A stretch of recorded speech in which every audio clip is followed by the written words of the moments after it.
حضرت انس رضی اللہ تعالیٰ عنہ سے روایت ہے کہ نبی صلی اللہ علیہ وآلہ وسلم ایک نوجوان کے پاس تشریف لے گئے جو قریب الوفات تھا۔ رسول اللہ صلی اللہ علیہ وآلہ وسلم نے فرمایا، کیا حال ہے؟ اس نے کہا، یا رسول اللہ، اللہ سے اس کی رحمت کی امید رکھتا ہوں، لیکن اپنے گناہوں سے ڈر بھی لگتا ہے۔ رسول اللہ صلی اللہ علیہ وآلہ وسلم نے فرمایا، جس بندے کے دل میں ایسے مواقع پر یہ دونوں چیزیں امید اور خوف جمع ہو جائیں، اللہ تعالیٰ اسے وہ چیز دیتا ہے جس کی وہ امید رکھتا ہے اور اس سے بچا لیتا ہے جس سے وہ ڈرتا ہے۔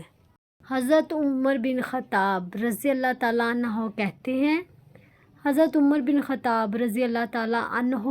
ہیں کہ رسول اللہ صلی اللہ علیہ وآلہ وسلم نے فرمایا، اگر تم لوگ اللہ پر توکل بھروسہ کرو جیسا کہ اس پر توکل بھروسہ کرنے کا حق ہے، تو تمہیں اسی طرح رزق ملے گا جیسا کہ پرندوں کو ملتا ہے کہ صبح کو وہ بھوکے نکلتے ہیں اور شام کو آسودہ واپس آتے ہیں۔